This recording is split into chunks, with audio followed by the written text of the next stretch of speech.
Chaque année, entre août et décembre, la Nouvelle-Calédonie est en proie à une période de sécheresse ayant de multiples conséquences sur l'agriculture, la lutte contre les feux de forêt, les ressources en eau. Par ailleurs, on observe depuis 50 ans une hausse des températures. Tous ces éléments cumulés ont des impacts directement comme indirectement sur la biodiversité si riche de ce territoire, ainsi que les différents écosystèmes et milieux naturels qui le composent. C'est dans ce contexte qu'est né le projet EU4 Drought Monitoring. Il propose un outil de caractérisation et de suivi de la sécheresse à échelle du territoire. Il est conçu comme un outil d'aide à la gestion des exploitations agricoles et d'aide à la décision à destination des institutionnels. Le système est capable d'évaluer l'intensité des épisodes de sécheresse, d'estimer leur sévérité par analogie à un état de référence historique et, couplé à des données actuelles, de fournir une indication de la trajectoire future plausible d'une saison hydrologique. Le projet est porté par Insight, en étroite collaboration avec Météo France Nouvelle-Calédonie en tant que partenaire scientifique et avec l'agence rurale comme utilisateur principal identifié. Ce projet vise notamment à répondre prioritairement aux besoins de cet utilisateur en charge des dispositifs d'aide aux agriculteurs en cas de calamités agricoles. EU4 Drought Monitoring permet un suivi des épisodes de sécheresse végétale en s'appuyant sur des indicateurs éprouvés et objectifs issus des données d'observation de la Terre. Grâce au traitement des produits satellites complémentaires, optiques, thermiques et micro-ondes, l'outil estime les anomalies de végétation, température et humidité du sol qui sont ensuite combinées aux produits météorologiques tels que les précipitations et les évapotranspirations de référence. Le projet prédit si des conditions de sécheresse apparaîtront, se maintiendront ou s'amélioreront au cours des 3 prochains mois.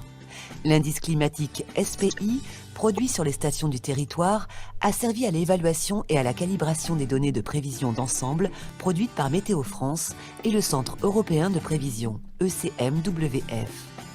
Ces données de prévision calibrées ont ensuite été combinées avec les indicateurs satellites relatifs à l'état actuel de sécheresse agricole pour prédire les changements futurs dans l'épisode de sécheresse.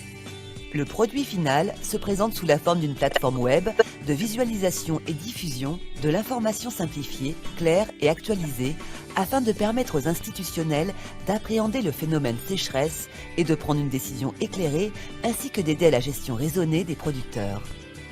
Les cartes actuelles de sécheresse ainsi que les tendances d'évolution sont diffusées par zone d'intérêt d'après le besoin exprimé par l'agence rurale, correspondant à différentes échelles d'exploitation. Communale, selon un découpage administratif, intracommunale, selon un découpage thématique, et parcellaire, au plus près des cultures. L'outil proposé par EU4 Drought Monitoring se veut générique dans sa mise en œuvre.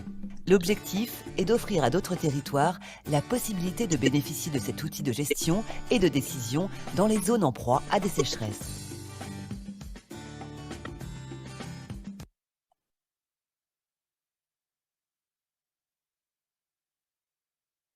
Mathis, on vous laisse la parole pour nous donner un peu plus de détails sur ce projet.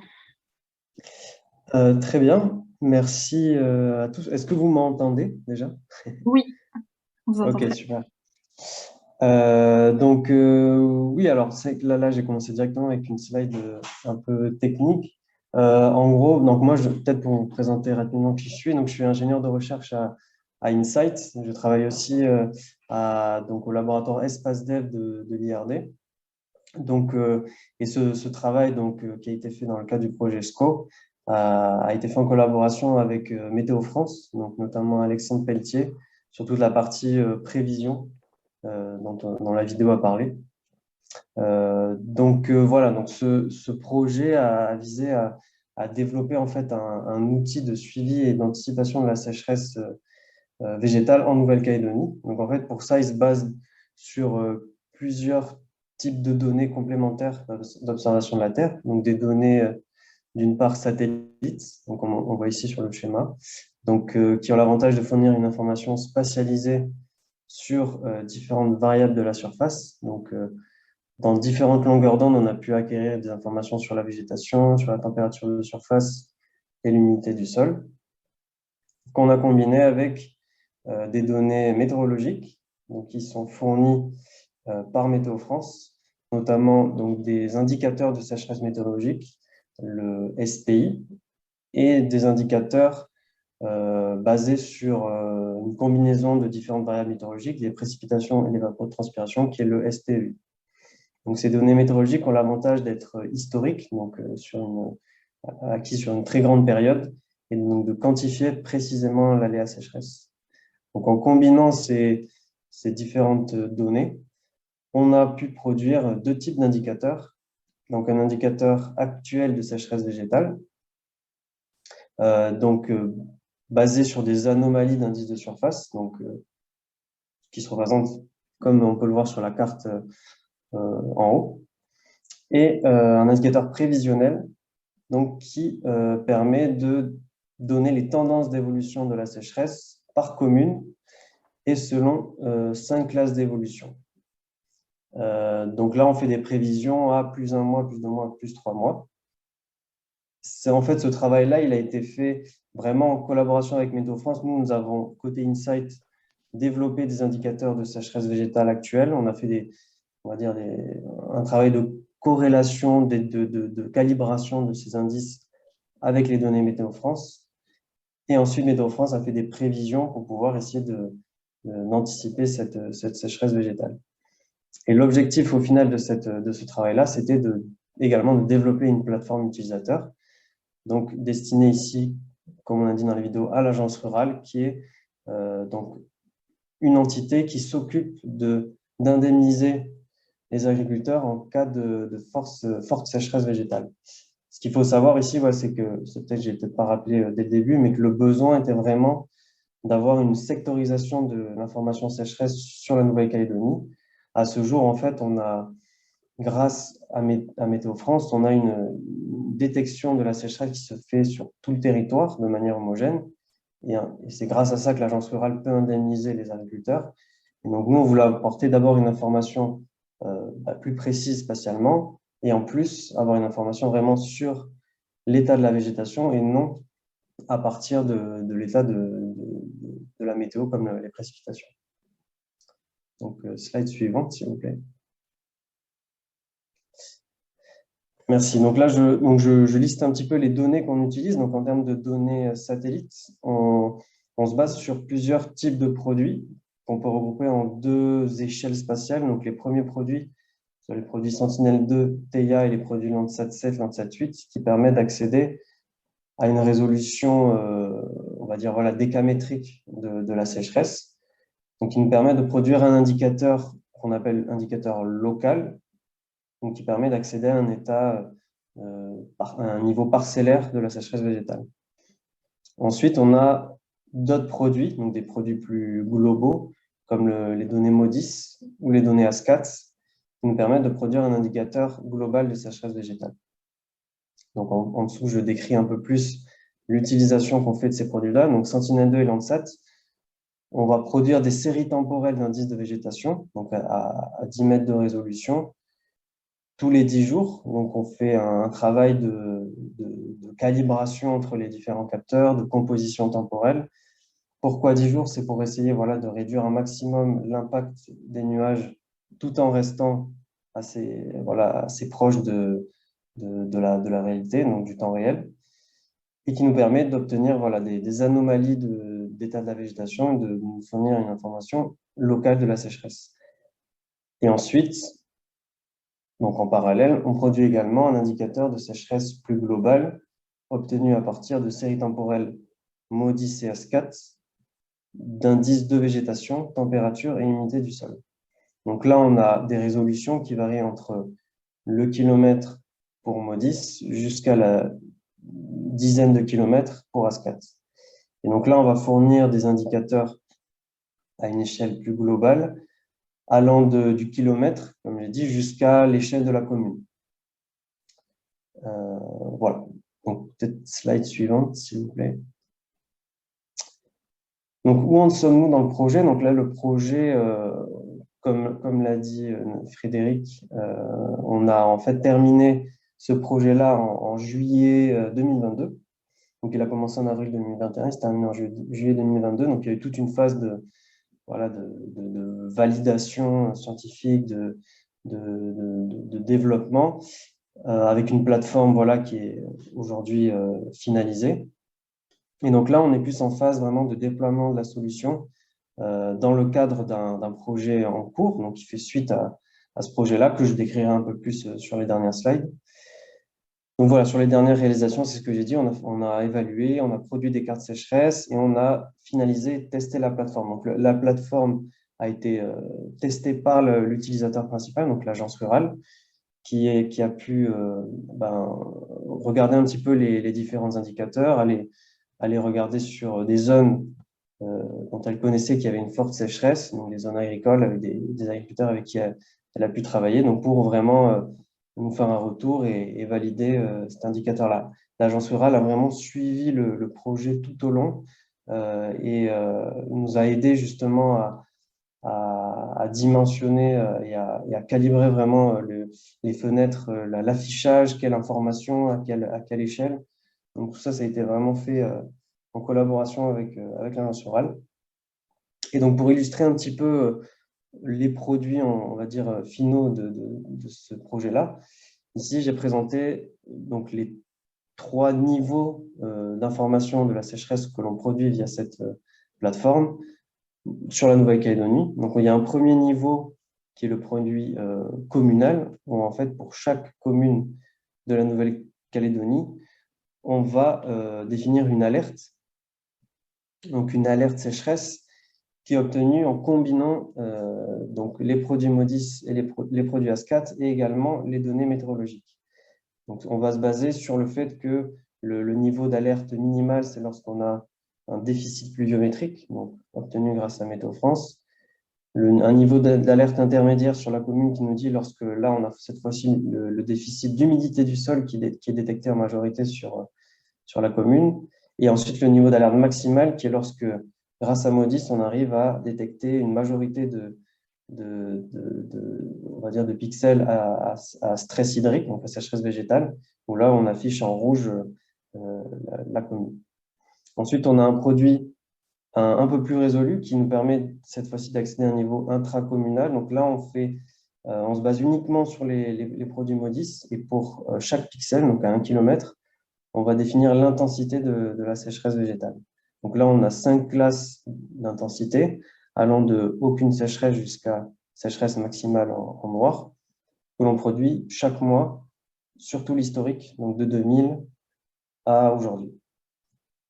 Et enfin, donc le dernier produit, qui est obtenu à partir des produits Landsat et Sentinel-2, qui nous fournit également pour chaque pixel 5 classes d'intensité de sécheresse végétale, donc les mêmes que pour le produit intracommunal. Et là, cette fois-ci, une résolution de 10 mètres. Et comme je l'ai dit tout à l'heure, donc on a une information tous les 10 jours. Je pense à la slide suivante, s'il vous plaît. Donc ici, un peu pour vous montrer, enfin, vous illustrer l'évolution de la plateforme et comment elle a été pensée. Donc ici, voilà, c'était vraiment la première maquette qu'on a faite avec l'agence rurale et Météo France pour voilà, permettre à l'utilisateur d'avoir donc une première fenêtre en haut à gauche qui affiche pour chaque mois de notre historique une information, donc une carte de sécheresse végétale. Donc avec en rouge lorsqu'on a un stress, en vert lorsqu'on a une végétation en bonne santé. À droite, l'évolution, donc à plus un mois, 2 mois ou 3 mois. Alors, je crois qu'au début, on était peut-être parti sur 6 mois. Finalement, avec Météo France, on a réduit, voilà, tout ça a évolué petit à petit. Et ensuite, une fenêtre en bas qui permettait d'afficher pour une zone l'évolution de l'indicateur de sécheresse végétale sur toute la période disponible. Suivante, s'il vous plaît. Ensuite, voilà, on a eu vraiment notre première plateforme qui a été disponible, donc voilà, qui respectait un peu les mêmes fenêtres. Et ensuite, donc slide suivante, s'il vous plaît. Voilà, donc là, c'est la plateforme finale, donc avec les 3 mêmes fenêtres et avec différents onglets. Donc ici, il y a une petite vidéo qui vous montre les différents produits. Donc ici, d'abord, je commence à montrer donc sur la fenêtre en haut à gauche donc l'alerte par commune. Donc, je vais me déplacer à titre d'exemple. Donc, en novembre 2019, où en Nouvelle-Calédonie, on a une forte sécheresse sur cette année-là. Vous allez voir qu'il y a de plus en plus de communes en rouge, c'est-à-dire lorsqu'on a une majorité de pixels à sécheresse végétale dans la commune.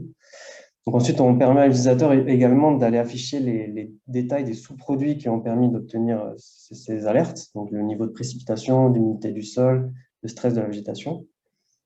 Ensuite, le deuxième niveau dont je vous ai parlé tout à l'heure, c'est à une échelle kilométrique, donc pour avoir une division plus thématique sur le territoire de la sécheresse. Donc là, on a différentes intensités.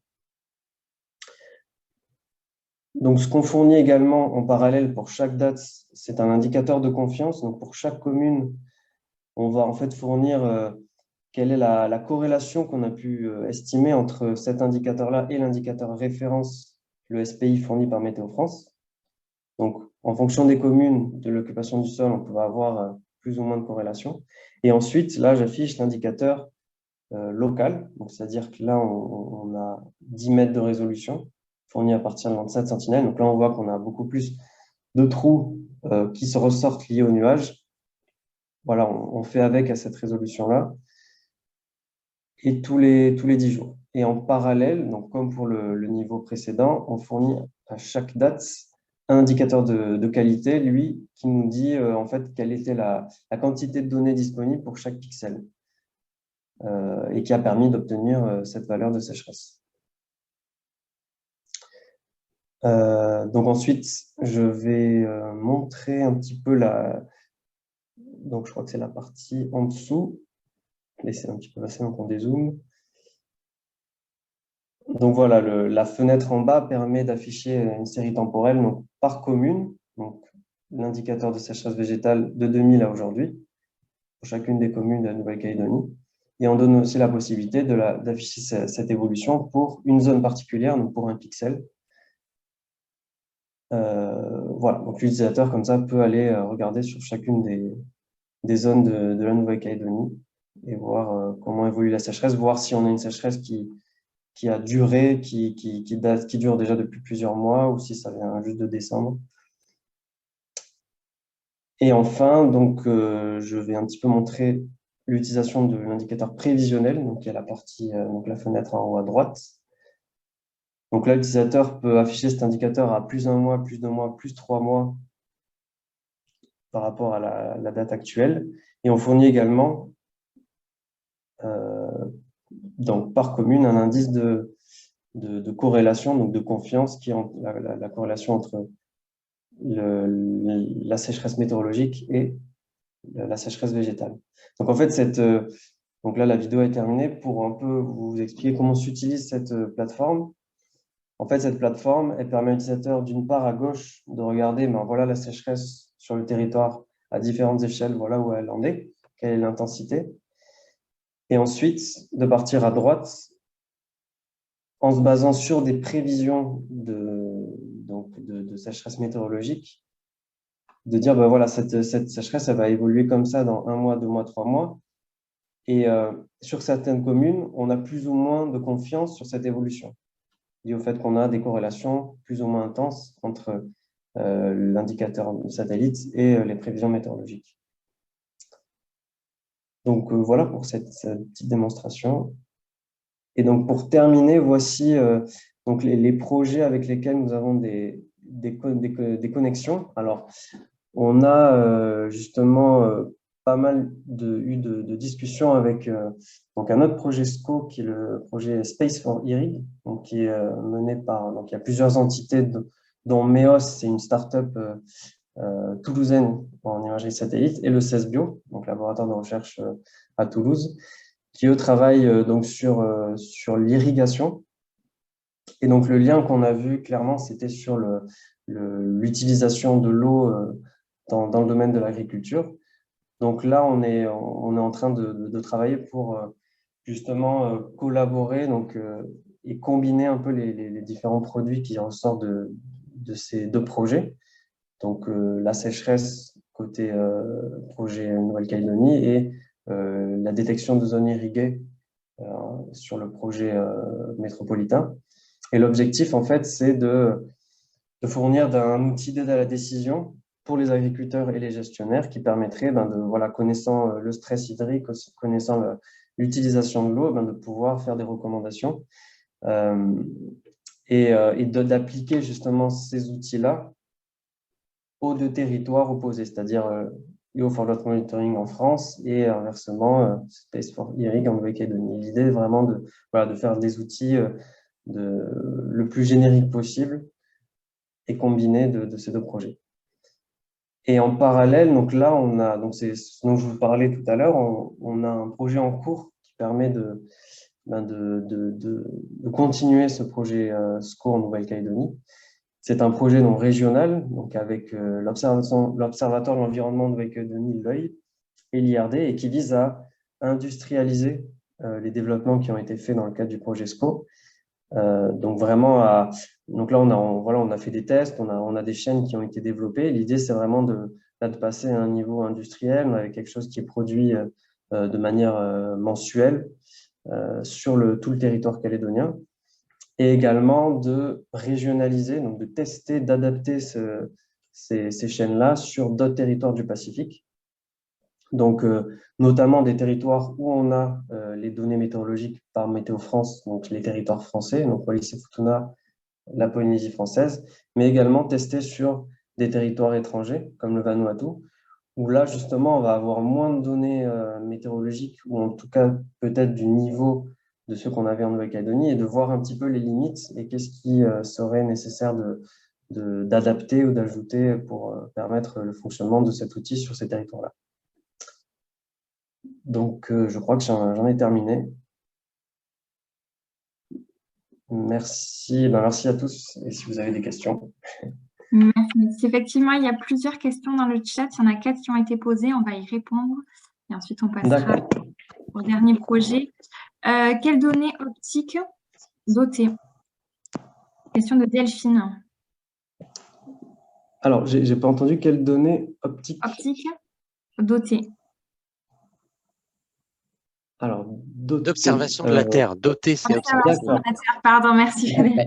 Je crois il y a eu réponse à cette question. Donc, voilà. C'est plutôt la seconde, alors. Merci. D'accord, ok. Du coup, la seconde question. Oui, allez-y. Si vous la voyez. InSight dispose d'un accès à Pléiades institutionnel directement via Airbus. Avez-vous testé ce capteur dont la résolution est supérieure aux autres types d'images que vous avez utilisés? Alors oui, effectivement, on dispose de données Pléiades, mais on n'a pas testé ces données-là dans le cadre de ce projet-là. L'idée était vraiment de tester déjà avec des données parce qu'on a la difficulté qu'il y a un peu dans cette méthodologie, c'est qu'on se base sur des séries temporelles qu'on essaie d'être le plus longue possible, donc vraiment avoir un référentiel historique d'image qui remonte assez loin. C'est pour ça qu'on utilise du Landsat 7, on pourrait remonter un peu plus loin, mais déjà sur 22 ans à peu près, on peut pouvoir dire que on arrive à avoir une bonne base. Et c'est vrai que du coup, intégrer du Pléiade, ça rendrait la tâche plus difficile, gérer des données beaucoup plus lourdes. Donc effectivement, ça pourrait être une option pour amélioration. Mais voilà, ça n'a pas encore été fait dans le cadre de ce projet-là, mais pourquoi pas. Merci Baptiste. Quels indices de végétation, comment l'anomalie sécheresse est définie? Question d'Élodie. Oui, alors, donc là, on utilise, alors ça dépend de la résolution, enfin de l'échelle d'étude. À l'échelle globale, donc c'est-à-dire pour les produits au final qui donnent des alertes à la commune, on utilise donc des indices NDWI, donc obtenus à partir du moyen infrarouge, donc vraiment le contenu en eau de la végétation. Donc on va calculer sur toute notre période. Ensuite, on va combiner ça avec des données thermiques et on va également utiliser donc, les indices d'humidité du sol fournis par ASCAT qu'on va combiner pour fournir nos différentes alertes à l'échelle locale, donc via Landsat et Sentinel-2. Là, on se base uniquement sur le NDWI donc nous informant sur le contenu en eau de la végétation à 10 mètres de résolution. Voilà. Merci. Une autre question. Comment l'indice prévisionnel est-il calculé? Alors, l'indice prévisionnel est obtenu, alors en fait, à partir de prévisions d'ensemble fournies par ECMWS, donc Copernicus. Donc tout ce travail-là, c'est Alexandre Pétier de Météo France qui s'en est chargé, donc il sera beaucoup plus apte à répondre aux questions techniques, mais je vais essayer d'y répondre. Il se base sur ces prévisions-là, donc très globales à des échelles très, très larges. Et il a fait tout un travail on va dire, de calibration de ces prévisions, donc qui sont des prévisions obtenues à partir de précipitations. Voilà, j'ai peut-être à préciser. Et il a fait tout un travail pour les calibrer via les stations météorologiques de Nouvelle-Calédonie pour vraiment avoir des produits globaux qui sont adaptés au territoire. Et via diverses combinaisons, il permet d'aller à plus 1 mois, plus 2 mois, plus 3 mois. Donc, selon on va dire les différentes périodes de cumul de précipitations et de prévisions, il permet de faire différentes combinaisons de prévisions sur la Nouvelle-Calédonie. Merci. Voilà. Et enfin, dernière question. Comment gérez-vous les synthèses où des nuages pourraient subsister? Alors, on laisse la donnée manquante. Voilà, lorsqu'on a des nuages, on fait avec. Donc, du coup, c'est pour ça qu'il y a aussi des zones où on a, où on a des trous. Lorsqu'il y a justement, sur la période de 10 jours, une image où on a un nuage avec un trou, une autre image où il n'y a pas de nuage, on fait cette combinaison avec un travail de calibration, comme je vous ai dit, permet de combiner nos images à différentes dates et issues de différents capteurs. Mais sinon, voilà, on fait avec les trous. On a des pistes d'amélioration. On envisage d'utiliser du Sentinel-1, du radar, pour pouvoir essayer de combler un maximum ces trous. Alors, je vois qu'il y a une question sur les ombres de nuages.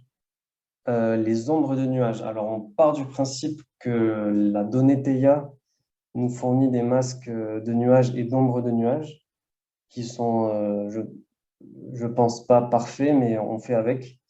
Et voilà.